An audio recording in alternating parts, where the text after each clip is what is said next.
In Kansas, I found shelter for the night, which led to a number of rather awkward incidents. This is what happened.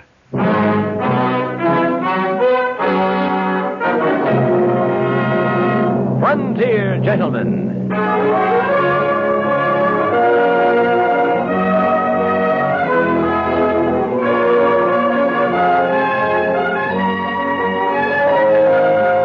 Herewith an Englishman's account of life and death in the West. As a reporter for the London Times, he writes his colorful and unusual stories. But as a man with a gun, he lives and becomes a part of the violent years in the new territories. Now, starring John Dehner, this is the story of J.B. Kendall, Frontier Gentleman.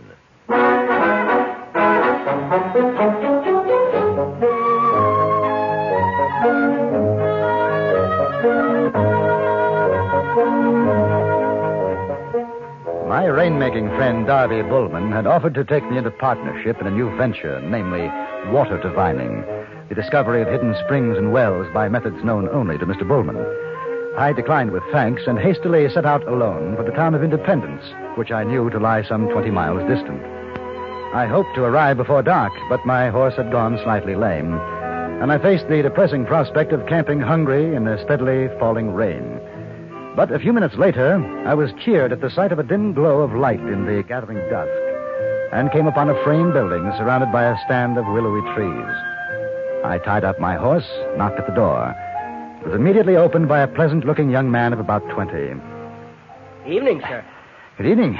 You're looking mighty wet. Come on in. Thank you. Oh, there's a store? Yes, sir. Not much of a one. Only place between Independence and Osage Mission for supplies. Ah. Where are you bound? Independence. Tonight? Well, if I can. I wouldn't try if I was you. Trail's washed out a couple of miles up the way. Less than you know it good, you can get bogged down pretty bad. Oh? Then, would there be any possibility of putting up here for the night? Oh, I don't know. I'll have to ask Pa. Pa?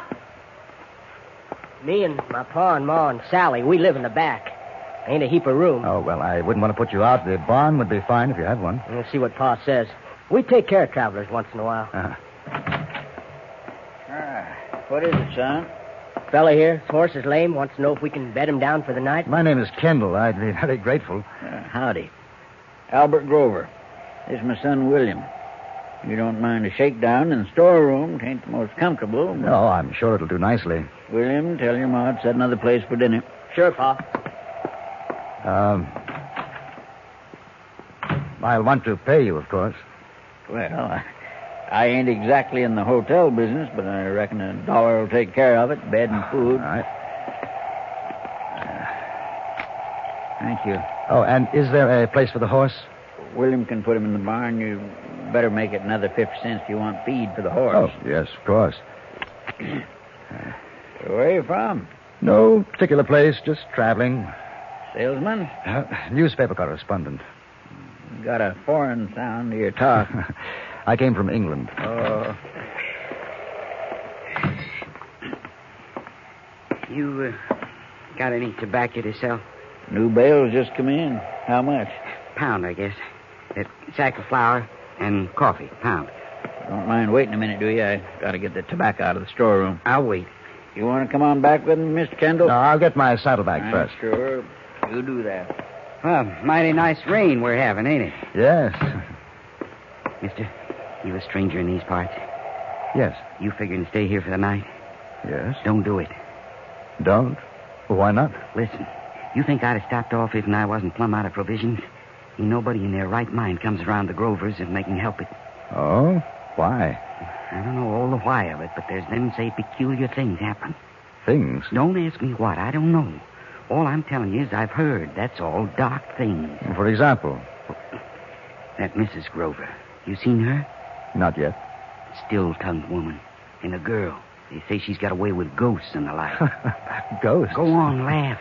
Maybe you'll laugh when you wake up murdered in the night. Oh, as bad as that, huh? There's folks been seen riding this way that's never been seen again. Murdered by the Grover family? There's talk. Obviously. I give you warning. As soon as I get my provisions, I'm putting distance between me and this place.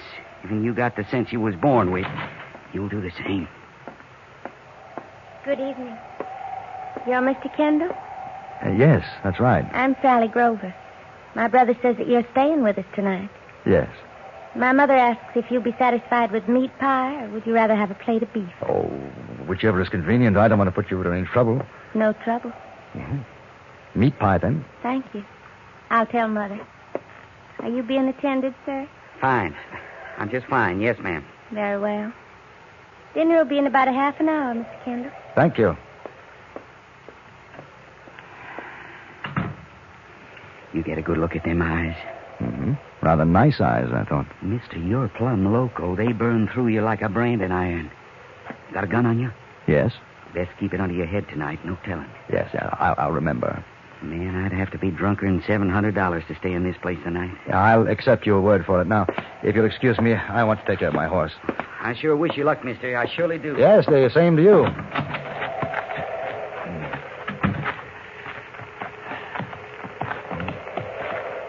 That's you, Mr. Kendall? Yes. Come out the back to get your horse better down. You want to lead him, I'll show you the way. Right. Sure is a big rain. About time, too. It's been drier than a dust storm around here. Yes, so I've heard. What was that? What? It sounded like somebody crying out. That? Yeah, I guess I'm so used to it, don't mean nothing. That's a little old owl up to the top of the barn. Guess he killed himself a mouse or something. Don't let that bother you none, Mr. Kendall. Come on, better get that horse of yours out of the wet lest he catches his death.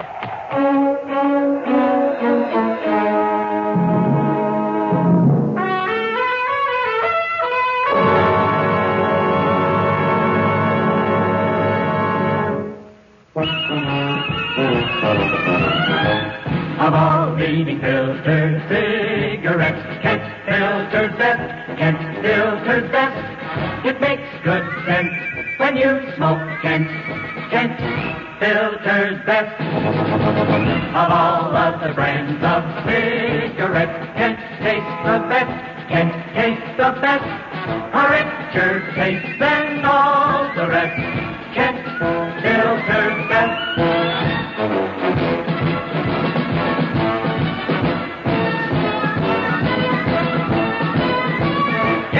Good sense when you smoke Kent. Of all leading filter cigarettes, Kent filters best.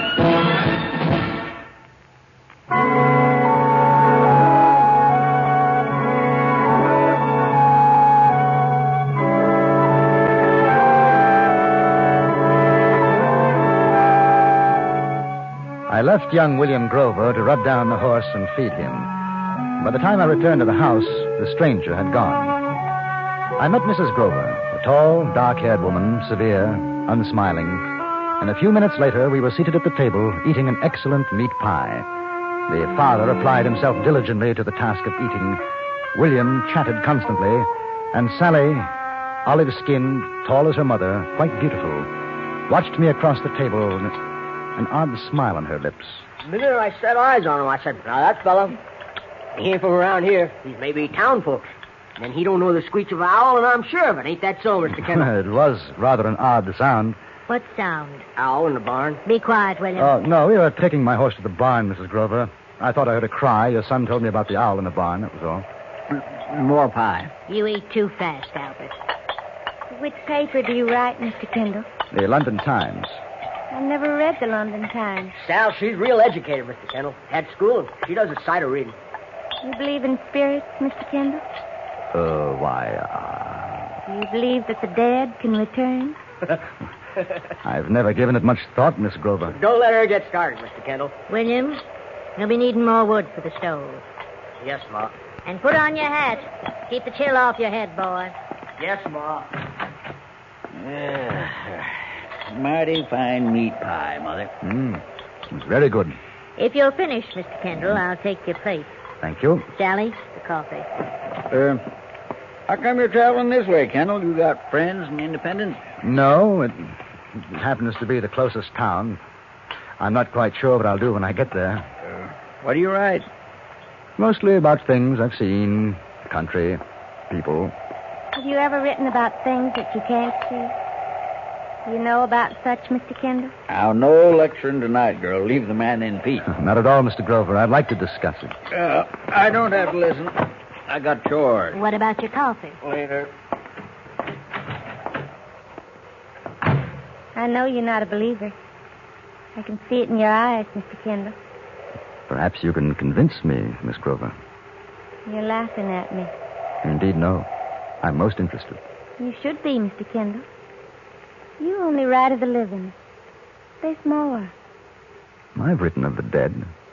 There's still more. Tell me about it.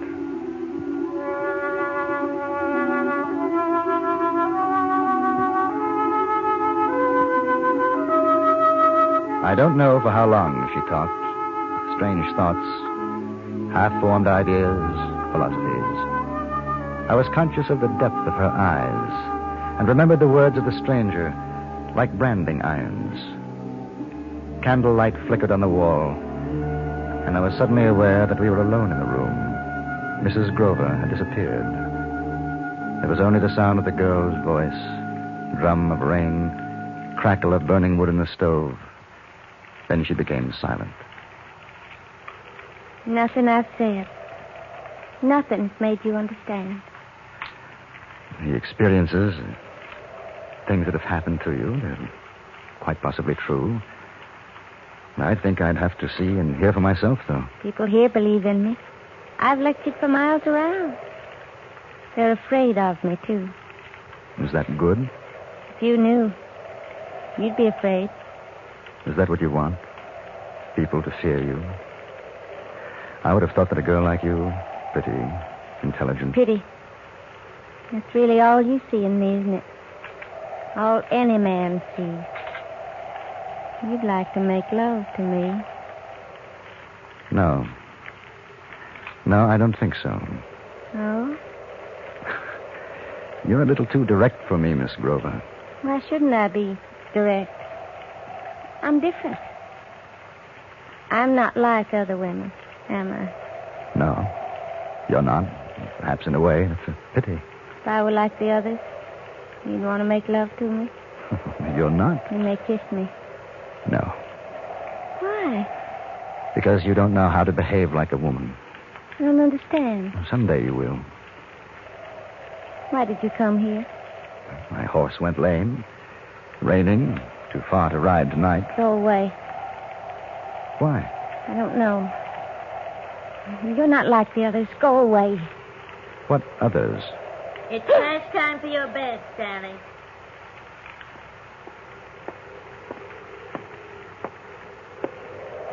You'll be wanting your own sleep, Mr. Kendall. Early to bed, early to rise. Makes a man healthy, wealthy, and wise. Good night.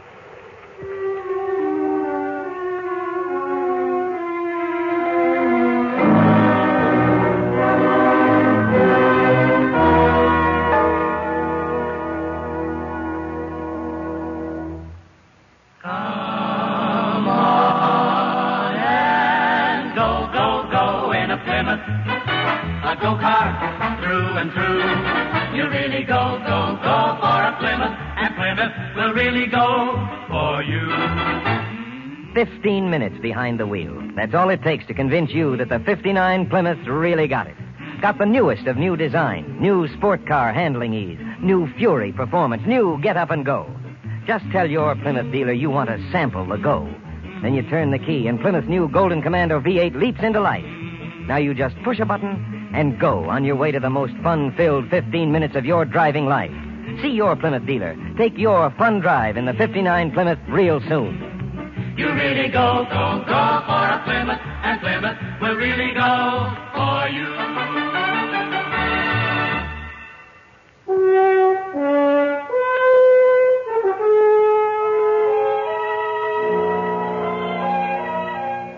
I lay on my cot in the cold little storeroom, shadows wavering on the wall in the uncertain light of the sputtering candle. Somewhere, a shutter rattled in a gust of wind. The rain had stopped, only a dripping from the leafless trees. The wind. Uneasy sounds. And I felt under the blanket roll, which served as a pillow.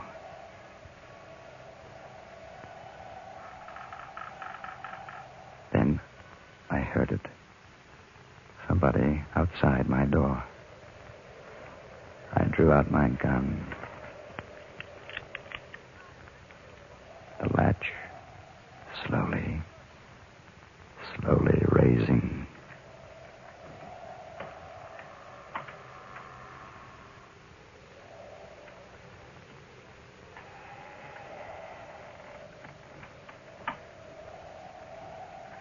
Do you know how close you were to entering that spirit world of yours? Thought that you'd be asleep. No. I want you to go now. You said that before. Why? I can't tell you. Has it anything to do with what the stranger said to me before he left? Stranger? The man came in to buy provisions. He told me to leave, too. Warned me. About us? Yes. What did he say? Something about people disappearing. I gather that you and your family are not overly popular. You're not like the others, are you? What do you mean? I want to be like the woman you said I'm not. If I tell you, will you go away? Will you take me with you? Tell me what? I want to be loved. I'm afraid of what I am. Take me with you. Tell me what? You're strong. You'll understand. It's not my fault. I want to go away. I've always wanted to. Others came here. They know about me. Because I'm pretty. You didn't come because of that, did you? He didn't either. He was a stranger, too. Who? Over there. Behind the bales.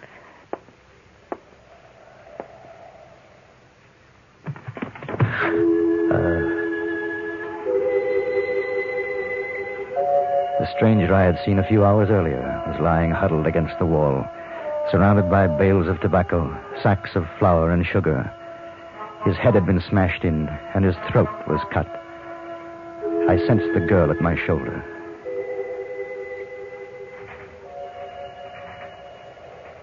They didn't have time to take him outside. They were afraid you'd hear. See, you were in the barn. Why? You'll take me with you? Listen to me. Why have they done this? The money. They get yours, too. The others. You said there were others. Yes. How many? I don't remember. Will you take me with you? Now? Before they come to do it? You murdered them? No. Pa and William, they do the killing. The others weren't like you, though. I didn't care if they died. I always had to die first. When are they coming for me? Do you know? Soon. Do they know that you're with me? Yes. We can go now before they come. I don't think so. They'll kill you. No. Yes. They're very good at it. What about your mother? She's not my mother. She's just the woman Pa married. I don't like her. Get over in the corner. Not a sound, you understand? You won't hurt me. Go on. Stay out of the way.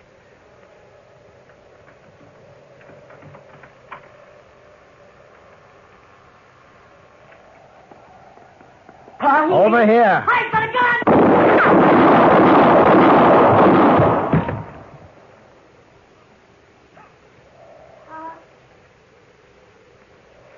Pa? Pa?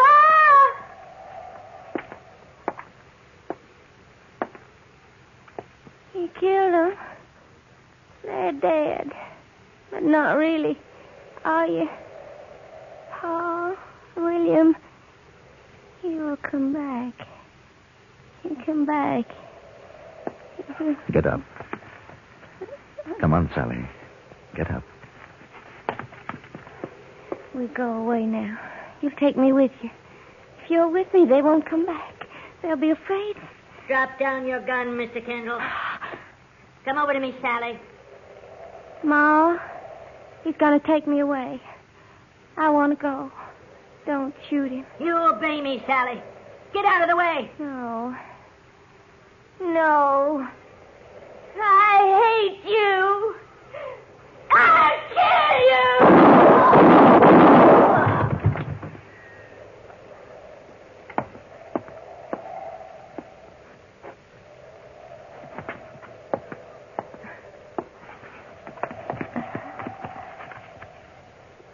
Is she dead?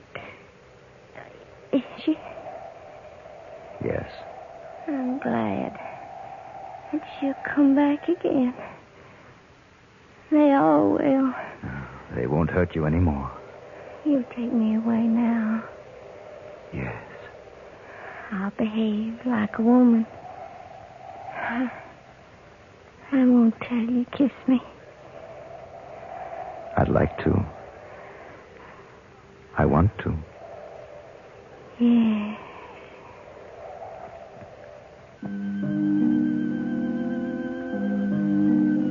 She smiled, closed her eyes, and quietly died.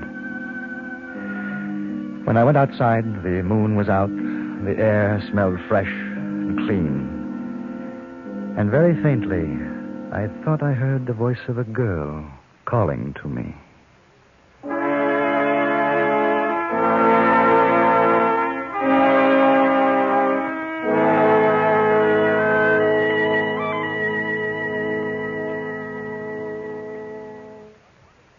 Frontier Gentleman was written, produced, and directed by Antony Ellis and stars John Dehner as J.B. Kendall.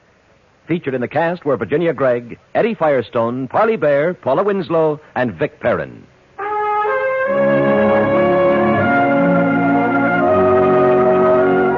Join us again next week for another report from the Frontier Gentleman. Bud Sewell speaking. Drive with care. Nobody has a life to spare. This is the CBS Radio Network.